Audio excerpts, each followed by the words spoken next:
Hey everyone, now in the endless quest to find a decent pair of running sport gym headphones, I've got for you here the Jabra Elite Sport, truly wireless headphones. So there's nothing connects the two of them, to anything else physical. And this is the very latest model with a 50% power boost. We'll come on to what that means in a few moments time. But they come, of course, in a lovely box. There's an app that you can download that they come with, which we'll talk about briefly in a few moments time. And lots of different features which you can see there, and we'll go through some of them now. But broadly, that's a box. Inside the box you get two other sets of packaging. Here we go. And I'll talk just for a moment before we come on to the earphones themselves about these things here. Now, the phones themselves come with 3 sets of wings. They've got one put on when you get them, and 6 sets of tips.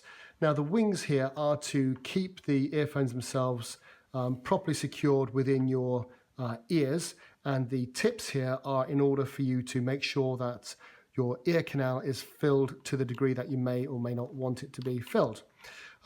They've got different types, which is quite unique, different types of tips here. So you've got silicone tips and you've got expanding foam tips. So if you really want your ear canal to be blocked, so you block it from ambient noise and you get the full functionality of the music or full volume of the music that you're listening to and the full quality, these are great. If you're not too comfortable with that, then these are an alternative. So you really have got an awful lot of options, and of course it comes with the charging cable here, and you do get a fairly thick, robust manual there, but you don't need it because the app helps you set them up in no time at all. So that's the fitting, and you will be able to find a fitting which really does fit perfectly and really makes things fantastic from every point of view in terms of them staying in your ear, not coming out. So these are the devices themselves. And I tell you what we'll do, while we're looking at them, we'll compare them to a set of Apple AirPods, shall we? And we'll find out what the differences and the similarities are between the two as we go through in that case. So first up, in terms of battery life, now I did mention at the beginning that these do have a 50% boost, and that brings them up to a 4.5 hour battery life per se, with an additional 9 hours inside the charging case. Very nice quality charging case. They fit in there very simply. Push down, and then a couple of lights come on to show you they're charging, and you charge the charging case via USB as well. So you've got 13.5 hours total usage time, and that is not standby time. Standby time will be a lot longer, of course. That's actual continual usage time. Of course, you'd have to charge them in between if that were the case. A slight, problem there if you want to use them constantly for that period of time. But if you do have any break, you can charge them, and that's absolutely fine. These, of course, slightly different. This has 24 hours of charge. These have 5 hours of charge. If you want a more detailed review on these, I've got a video which I'll link to. Go and check it out.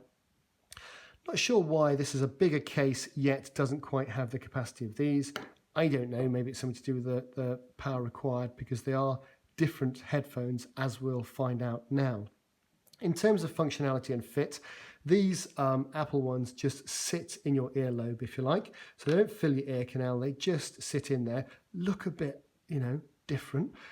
These much more discreet and also much more securely fitting. You can use those wings and tips to really make sure that they go absolutely nowhere once they're in your ears, and you can fill your ear canal so you don't get any ambient noise whatsoever, and you just hear the volume of what's being played, which is brilliant. These, on the other hand, you cannot block out all the ambient noise. If you're in a busy gym, it's really hard to do that. You just can't do it. And also, if you're on a train or something, people sitting next to you can hear the kind of tinny noise as the music plays. Because these feed it straight into your ears, that really isn't very much the case with these at all.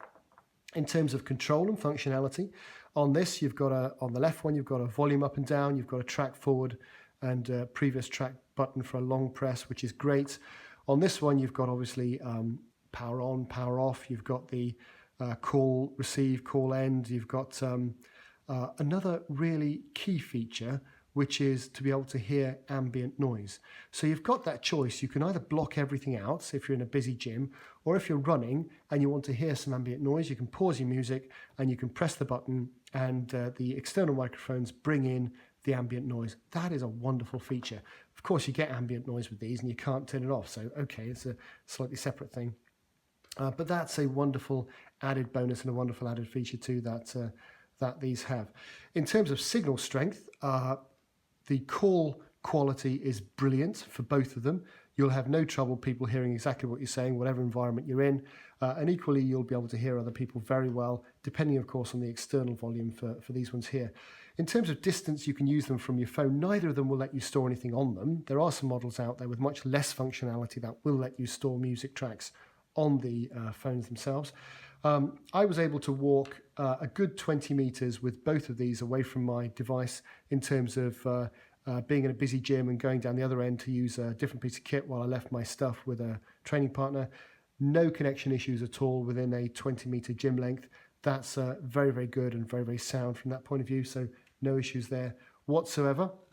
In terms of those buttons and controls, these, of course, just have a double tap.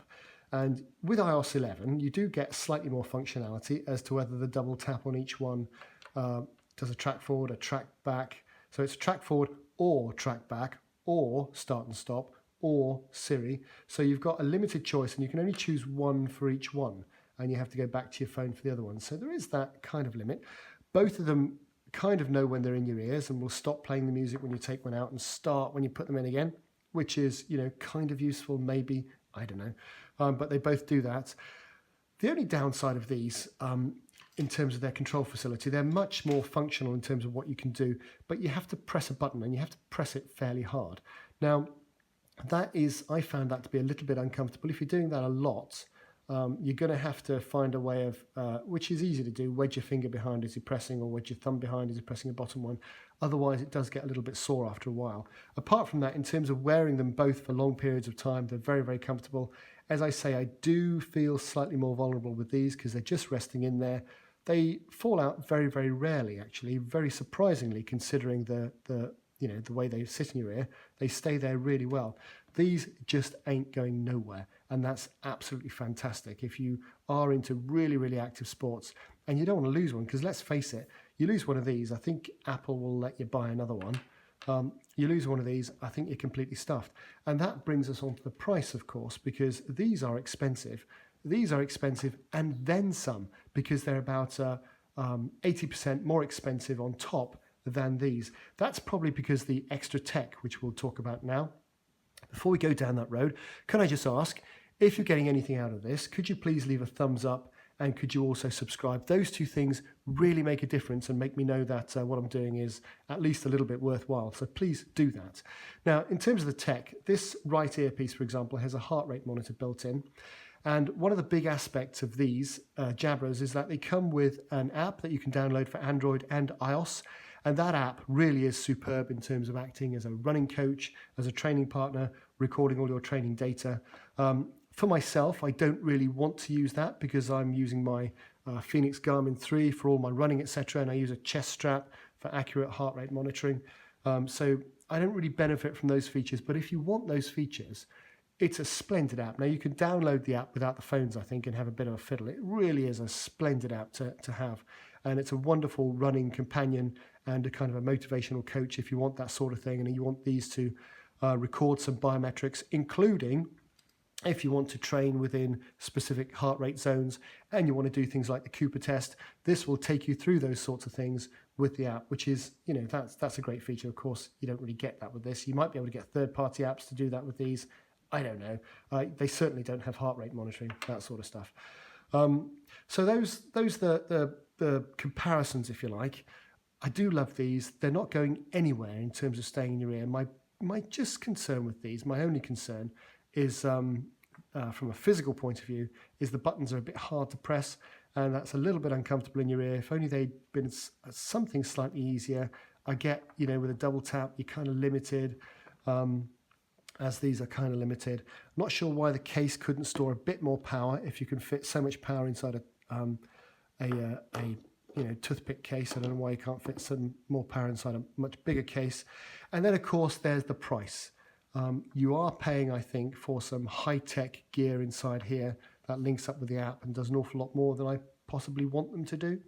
But there we are. I hope that's helpful. If you've got any questions or anything else you want me to answer, please put comments down below. If you've got an alternative to these that you think are better, given the price, put that down below too. If you think there's anything else I should be covering in this or similar reviews when I look at comparison between these two things, then just let me know. If you've got a set of either of these or you're going to get a set, let me know too. I'd love to hear about how you're getting on with them. Until then, and until next time, thank you very much for watching.